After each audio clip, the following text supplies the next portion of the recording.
Well, unfortunately, we're all too aware that religion can be a pretty ugly thing. And it's interesting, the passage we're going to look at today, there are also some Jewish Christians that are far more concerned about keeping up their traditions, about saving face, about kind of going through the motions of their religious duty than they are concerned about other people. In fact, even in this passage, religious people, because Paul is advocating something a little bit different, they're going to make up false accusations and try to do harm to him. Again, I'm sure glad that in our world today there aren't people that in the name of religion do all kinds of terrible things. Now, it still happens. Religion can be a terrible thing. And it's interesting that right in the midst of the Apostle Paul trying to do some Jewish things. Remember, Paul has come back to Jerusalem. He's trying to reunite the Jewish Christians and the Greeks. And for the sake of unity, he's actually agreed to go through some Jewish observance.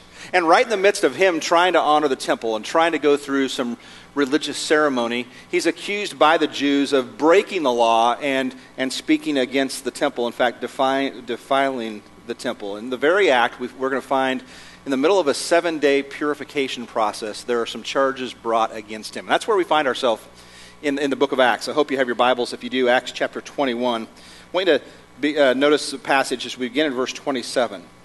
When the 7 days were nearly over, some Jews from the province of Asia. Let me just stop there. Anytime you see that word province of Asia, you can just think Ephesus. So some Jews from Ephesus saw Paul at the temple. They stirred up the whole crowd and seized him, shouting, "Men of Israel, help us. This is the man who teaches all men everywhere against our people and our law in this place. And besides, he's brought Greeks into the temple area and defiled this holy place." They'd previously seen Trophimus the Ephesian in the city with Paul and assumed that Paul had brought him into the temple area. The whole city was aroused, and people came running from all directions. Seizing Paul, they dragged him to the temple, and immediately the gates were shut. While they're trying to kill him, news reached the commander of the Roman troops that the whole city of Jerusalem was in an uproar. We see Paul, as he's trying to go through some purification rites, we see that the people come and they actually grab him and they begin to assault him. Now, what's interesting, I pointed out already, that the Jews that are talked about here, they're not Jews from Jerusalem. In fact, they're Jews from the province of Asia. And I told you to think, when you think province of Asia, think Ephesus. These are Jews who have come all the way from Ephesus. They've come to celebrate Pentecost. And they see Paul and they recognize Paul, and they've also seen another man from Ephesus. His name is Trophimus. Now, you need to understand this about Trophimus. Trophimus is not a Jew. Trophimus is a Gentile. Now, he's in the traveling party with Paul because he's bringing the offering from Ephesus to come and give back to the Christians that are there in Jerusalem. And so he's this Gentile convert, part of the traveling party with Paul. And these Asian Jews, they create a riot. Now, just think about this. These are Jews from, Ephesus from Jerusalem. As the crane flies, it's about 616 miles. Now, understand, on foot, this is about a 1,000-mile journey. They've come all the way from Ephesus. They're in Jerusalem, and they've seen Paul and Trophimus together, and they just assume that Paul's taken him into the temple. And so they create a riot. Now, they've done this before, or at least participated in a riot like this before. We remember back in Ephesus, these very same people were part of a riot against Paul. And they've come, and here in Jerusalem, they're creating another riot. And during that time, they make a couple of accusations against Paul. Now, the first one, you can kind of understand how they might have come to this conclusion, but the truth of the matter is the first accusation they make against Paul, it misrepresents his teaching. They're going to claim to all the people there, "Hey, Paul, he's this guy who's testified everywhere against our people and against our law and against this place." And again, there's a little bit of truth here because we understand that actually Paul has been about preaching to Gentiles, and there are many places where he's given up on the Jews and taken the gospel to the Gentiles. And so you can see how they say, well, he's teaching the Greeks, he's teaching against our people. Or again, we can go to the book of Galatians, which he's already written, and we find out that in the book of Galatians, he's written things like, you can't be saved by keeping the law. If you're trusting in the law, it'll only prove you guilty. And so in a sense, maybe he's taught against law, at least salvation by law keeping, and so they've used this accusation against him. And more than that, this place, the temple, he's actually written another book by this time. It's 1 Corinthians. And in 1 Corinthians, he's told the people of God, the church, you are the temple of God. And so they've heard these things, and they're misrepresenting him. They're taking him out of context, but they've come to the conclusion, this person, he's teaching against our people and against our law and against this place, but they've twisted his words. They're making accusations against him that really, in context, they're not true. You know, what's interesting about these statements, this isn't the first time they've done this. It's not the first time they've done it against Paul. In fact, actually, their tactics are not new at all. If we back up several chapters in the book of Acts, we realize Paul is not the first one they've made these accusations against. In fact, actually, they used the very same tactic against Stephen. Remember Stephen, the first martyr? This is what they said to him. We can go back and we can read, for example, in the 6th chapter, these words. We have heard Stephen speak words of blasphemy against Moses, against God. So they stirred up the people and the elders and the teachers of the law. They seized Stephen and brought him before the Sanhedrin. They produced false witnesses who testified, this fellow never stopped speaking against this holy place, against the law. And because of that, they drug him outside the temple, outside the city, and they stoned him. And so the very same accusation, it worked on Stephen. Maybe it'll work on Paul. And they're stirring up the people against him. And yet I realize it's not just Paul that has this. It's not even just Stephen that has these false accusations against him. Actually, we remember it's the very same tactic they used against Jesus, isn't it? But we can go back and realize the charges brought against Jesus. We read the whole assembly rose and led him off to Pilate. And they began to accuse him, saying, we found this man subverting our nation. We can go on and read in the text. They even accused him, saying, he's going to destroy the temple.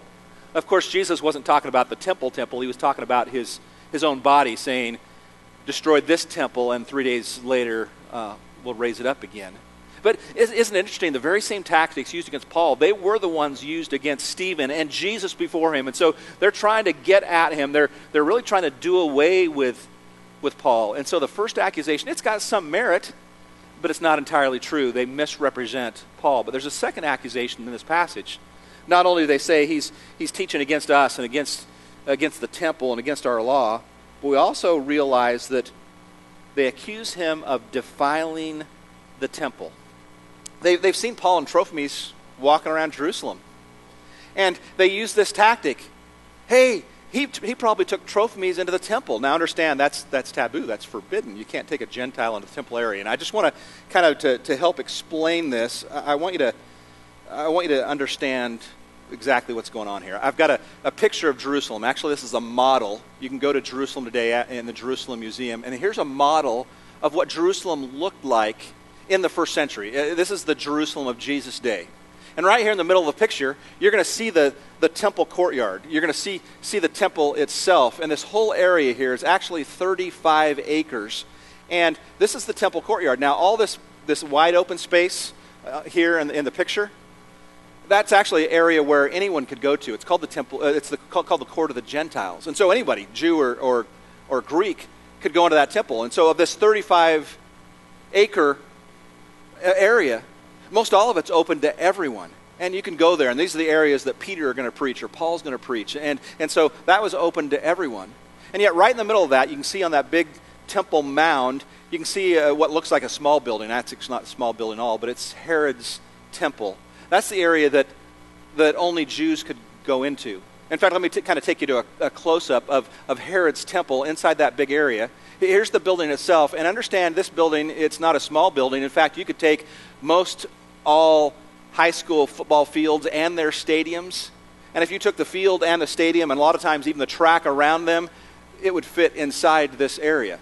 But notice outside, here's the court of the Gentiles all around this. Anyone could go here. And then there's a little wall that surrounds this. It's a 4.5 high foot wall that was a separation between Jew and Gentile. In fact, on that wall, 4.5 foot wall all the way around the temple square, there were signs on that wall that said, only Jews can enter here. And any non-Jew that comes in, it's by penalty of death.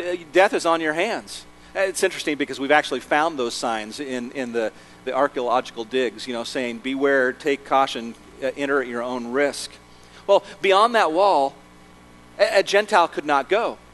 In fact, not only could a person be killed, and they were killed if they went beyond that wall, but the Roman government even allowed this. In fact, even a Roman citizen, if they were not a Jew, even a Roman citizen going beyond there, the Romans said, look, if you go beyond that, you do it at your own risk. And they allowed non-Jews to be killed if they went beyond that wall. But beyond that wall, we see this great big building. It is Herod's temple. And I want you to notice the tall walls there. And the very first part, it's actually called the court of women. This whole area here, anyone could enter in that was a Jew. There were grain and storage areas around that, but anyone was welcome in here, and women could go into this area. And then we've got a court of men, which is this area here, which only Jewish men could go in. And beyond that, we get another courtyard. Only priests could go there, and we get this big building that's divided into two parts. The first phase of that building was actually called the Holy Place, and that's where priests went in and they offered sacrifices on behalf of the people. And so in that big building, this front part of it's called the Holy Place, and beyond that there was a great big curtain, and beyond that curtain was the place called the Most Holy Place, or the Holy of Holies. And that's the place where only one time a year could the priest go in and make sacrifices on behalf of all the people. But understand, they're making accusations against Paul. And they're suggesting, and it's not true, they're suggesting that Paul took Trophimus, this Gentile, beyond that outer wall, that 4.5-foot wall, and maybe into the court of the women. And the truth of the matter is, it's just not true. But if it was true, here's the penalty for that: death. Now, not only for the Gentile going in there, but also for the person who allowed that to happen. And so Paul's the only one there, and they seize him, and they drag him out of the temple and outside that 4.5-foot wall, and they are going to try to kill him. Actually, they shut the doors of the whole temple area because they really thought the whole temple had to be purified again because it's been desecrated by this Gentile. And the only way that's going to happen is by offering some sacrifices and by killing the people that have desecrated the temple. And so they take him outside of that wall, and they really are, they're ready to kill him. And I want to tell you, they would have been successful in killing him if they didn't first create a big riot. See, the truth of the matter is that the Romans would have allowed Paul to be killed. But something else happens. They create this big riot, and when there's a riot, out come the riot police. And we see, because of that, we see Paul is actually arrested. And really, in a very real way, Paul's life is spared. And that's where we find ourselves in the story. So if we continue on, I'm going to jump back again to verse 31 and read a little farther. While they're trying to kill him, news reached the commander of the Roman troops that the whole city of Jerusalem was in an uproar. He at once took some officers and soldiers and ran down to the crowd. But when the rioters saw the commander and his soldiers, they stopped beating Paul. The commander came up and arrested him and ordered him to be bound with 2 chains. Actually, remember, that's a fulfillment of what the prophet Agabus had said, that Paul was going to be bound. Then they asked who he was and what he'd done. Someone in the crowd shouted one thing and some another thing, and since the commander could not get at the truth because of the uproar, he ordered that Paul be taken into the barracks. When Paul reached the steps, the violence of the mob was so great, he had to be carried by the soldiers. And the crowd that followed kept shouting, "Away with him!" That's interesting that, again, if they had kind of killed Paul quietly without killing a riot, it would have been no big deal. Rome would have allowed that. But because of this riot, it gets the attention of Rome. And we see soldiers that are coming, and they're coming rapidly. And I want to just kind of stop and explain to you exactly what's going on again by showing a picture. And I've got a picture again. This time I've got the temple mound there, and you see right in the corner the temple and the temple mound. Here's the court of the Gentiles. Attached to this is this fortress. It's called the Antonia Fortress. Now, the Antonia Fortress was built by Herod the Great. And the purpose was to not only be able to look in around this courtyard, but really to look all around Jerusalem. And so here on the northwest corner, they could look to the south, and they could look to the east, and they could look in all directions. And specifically, they could look right down on the temple square, if you will. And attaching the Antonia Fortress to the temple mound, there were 2 doors that led immediately into there. And so you know there's people, they're in those towers, they're looking down, and as soon as they see the riot, they're able to immediately come. Now, the interesting thing is the Antonia Fortress, it held 1,000 soldiers. At any given time, they said there were 600 soldiers stationed there. And so as soon as this riot breaks out right below them, they're immediately on the scene. And they come out here, the men, and we know the commander, his name's Claudius Lysis. They immediately come down, they see the riot, they try to stop the riot, and they arrest Paul, and they put him in chains. And again, I've got to say, they actually save his life. And they start leading him back out to Antonia Fortress. They're trying to figure out who he is. And again, as they start asking questions, some people say one thing, some people say another thing, and the riot breaks out again. In fact, isn't it interesting? The soldiers actually have to pick up Paul and carry him. And I just kind of imagine this whole riot going on. This is the first mosh pit. They're holding Paul up and they're carrying him into there. And no, the people aren't singing "We Will Rock You" or anything like that. But that's their intention, isn't it? To kill him. They're trying to kill Paul. And I just want you to notice the treatment of Paul. Go through our passage. He's been rejected by his own people. He's been arrested without cause and imprisoned. He's been accused by false witnesses. He's been beaten. He's the victim of secret Jewish plots. And then at the end, did you notice this language? Away with him. And they carry him into the Antonia Fortress. And as I'm studying this passage, there's this little light goes on. I've heard this story before. Haven't you? Who does it sound like? It sounds exactly like what happened to Jesus. And I just wonder what's going through Paul's mind, because he's being taken to the very place where the crowd before had said away with Jesus.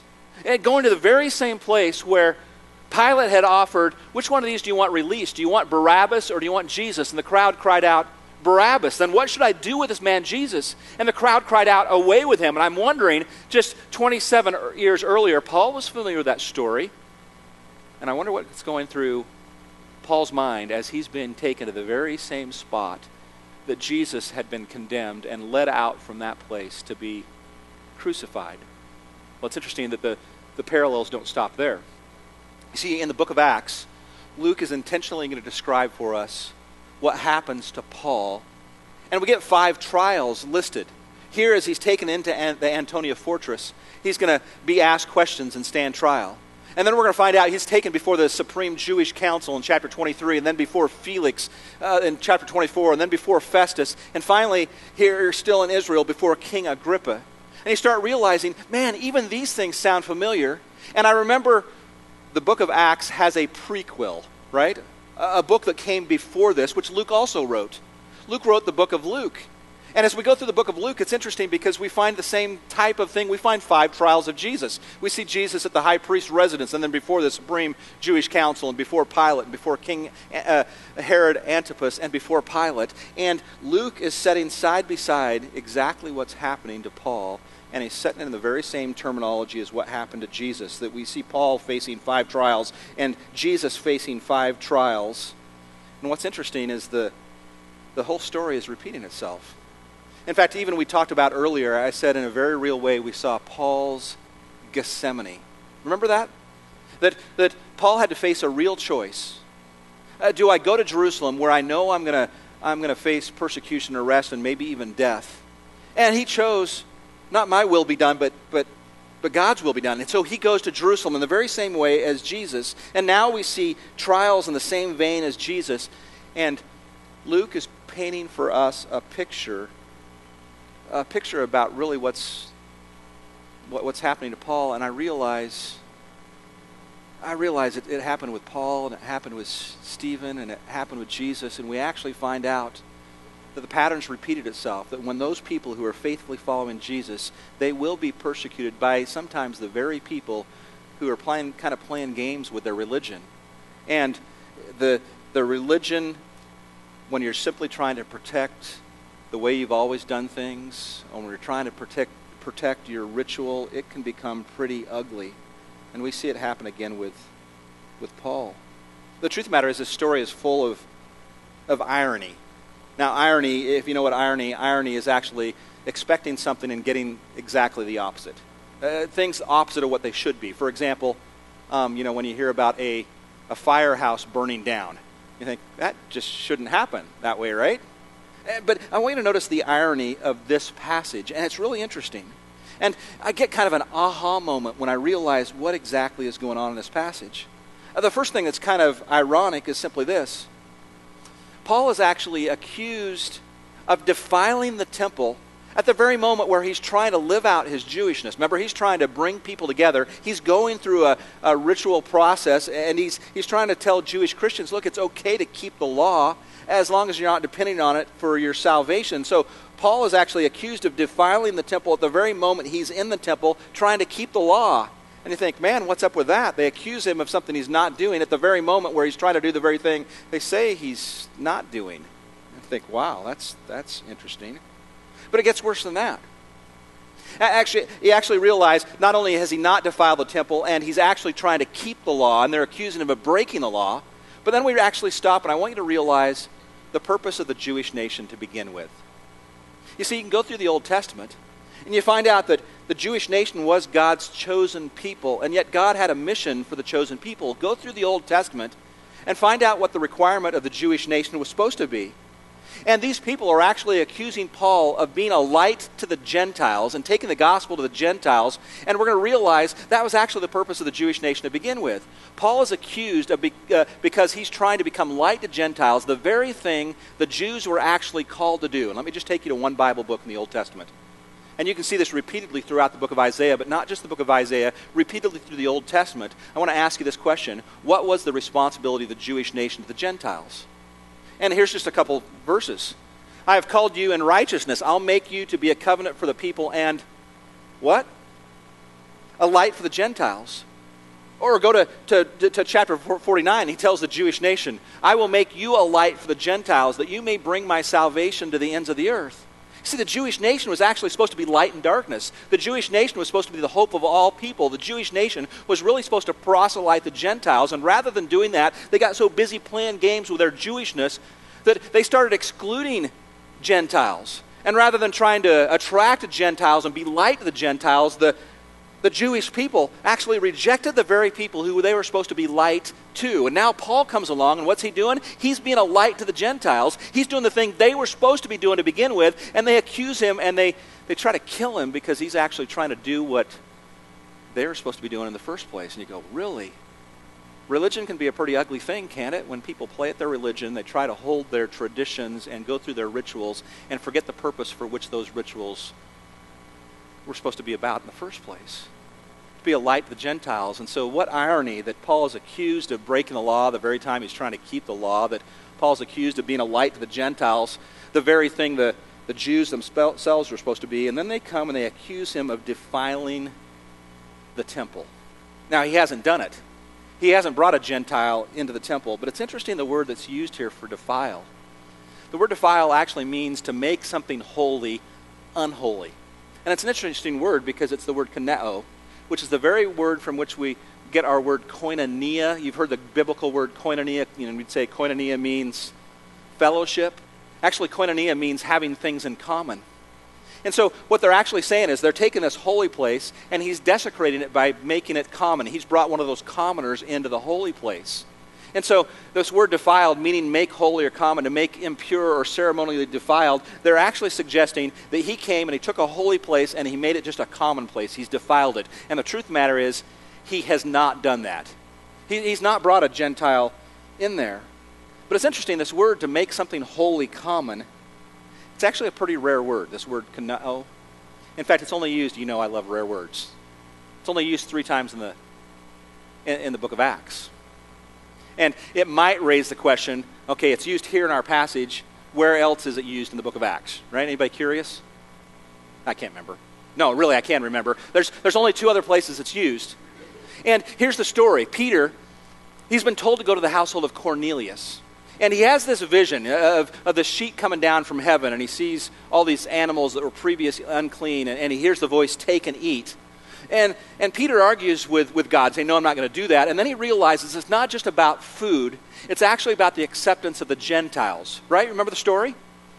And when he realizes, hey, he's supposed to go to the household of Cornelius, and he's supposed to accept this Gentile family, he again argues with God. He says, no, Lord, I've never done this type of thing. And God says, don't argue with me. How can you call unclean what I have made clean? And Peter still argues with God. No, I'm not going to accept these people. And God again stops and says, how can you make common that which I have made uncommon? How can you call unclean that which I've called clean? How can you call defiled those people who I have made holy? And Peter realizes, hey, the gospel is for the Gentiles as well as the Jews, and the whole household of Cornelius is baptized. We remember that story, right? The very same word they're actually accusing Paul of making unholy a holy place, or more specifically, they're charging him taking a common person into a very uncommon area. And it's just kind of interesting, the same word being used there, the only other time when God himself has said the Gentiles are clean. And what's interesting is this very word makes its way into one other passage. It makes its way into the book of Hebrews, where this is what the author of Hebrews writes in chapter 9. He tells the story of Christ. And notice the language in Hebrews chapter 9. When Christ appeared as a high priest, he entered once for all the holy places, not by means of the blood of goats and calves, but by means of his own blood, thus securing an eternal redemption. And then we get our word. For if the blood of goats and bulls and the sprinkling of defiled persons with the ashes of a heifer sanctify the purification of the flesh, how much more would the blood of Christ, who through the eternal Spirit offered himself without blemish to God, purify our conscience from dead works to serve the living God? The argument of the writer of the Hebrews is simply like this. Even in the temple, the blood that was sprinkled was actually taking a defiled person and making them clean. And then the argument is, how much more what Jesus Christ did for us, doesn't that make us clean and pure? It takes us from becoming defiled people to being holy people. Taking us from being common people to very uncommon people in the sight of God. And the argument is, Jesus Christ does this for us. And here's the aha moment for me. First of all, I could stop and say, has Paul desecrated the temple? He hasn't.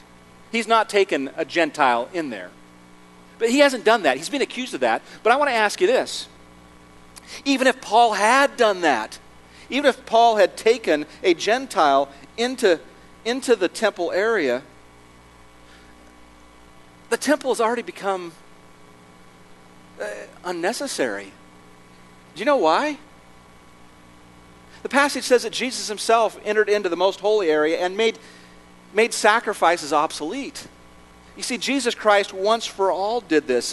He made the defiled holy. He made the common uncommon. The whole purpose of Israel was to be a light to the Gentiles. The whole purpose of Christianity is to reach out to people who need to know Jesus, because he's going to help people become from unclean to clean. He's going to take common people and make them very common. The whole purpose of the cross itself was to make the defiled, the common, holy. And that's what Jesus did for us. Jesus already made the temple unnecessary. Which is what's interesting is Hebrews chapter 9 is followed by a chapter that's called Hebrews chapter 10. Isn't that amazing? And I want to take the argument from Hebrews chapter 9, where Jesus entered the most holy place. And don't you realize the sprinkling of blood in the old covenant actually purified people for a while, but Jesus came and entered the holy place and made that unnecessary. And then it moves to chapter 10, where the writer of Hebrews says this. Man, that old priestly way, day after day, the priest stands, he performs his religious duties. Again and again, he offers the same sacrifices, which can never take away sins. But when this high priest, Jesus, had offered for all time one sacrifice for sins, he sat down at the right hand of God, because by one sacrifice, he has made perfect forever those who are being made holy. You see, it's because Jesus that common people can become very uncommon people. It's because of Jesus, through his one sacrifice, that the defiled people can now become holy people, or in the process of becoming holy. And actually, what Paul didn't do, he didn't take people into the temple. It didn't matter, because the temple had already become obsolete, because Jesus Christ, at one time, for all time, had already made purification for sins. See, Paul didn't defile the temple. Even if he did, the temple had already become obsolete because of Jesus. And we actually find out that this is the very reason that Paul's being mistreated, is because Paul was offering a new, better way. It's the very reason that Stephen was killed, because he was offering a new and better way. And it was actually the very reason that Jesus himself was killed, because he was offering a new and better way. See, religion can be pretty ugly when we simply try to maintain the status quo and go through the motions and forget what it was there to begin with. The reaching of defiled people and make them holy. And the Jews are actually wanting to kill Paul, when Paul himself is doing the very thing that they were supposed to be doing in the first place. Helping defiled people become holy. I want to stop and I just want to ask you this question. Aren't you glad Aren't you glad that Jesus was willing to die for all people, to make even common, ordinary, defiled people uncommon and holy? And see, it's for that reason that Paul was, they tried to kill him. That Stephen was killed. It's for that very reason that Jesus himself died, to make common people uncommon. Would you pray with me? Father, I want to come before you. As we read through this passage, we actually get this moment, this aha moment, when we realize that the way Paul was treated was actually the very way Stephen was treated, was actually the very way Jesus was treated, where people in the name of religion actually, they rally against the very thing that can save them. And so, Father, my hope and my prayer is that we'll remember that the message of the cross is that even sinners, unclean, defiled people, because of Jesus, can be made clean. And Father, help us not just practice ritual and ceremony, but help us realize that we are to be a light to the world, that you're making your appeal through us, that people can be reconciled to God. And so, Father, help us take that seriously. And Father, we thank you that because of Jesus Christ, that our sins and our defilement can be made clean. And we thank you for that, and that's our prayer. And we pray this in the name of our blessed Savior, Jesus.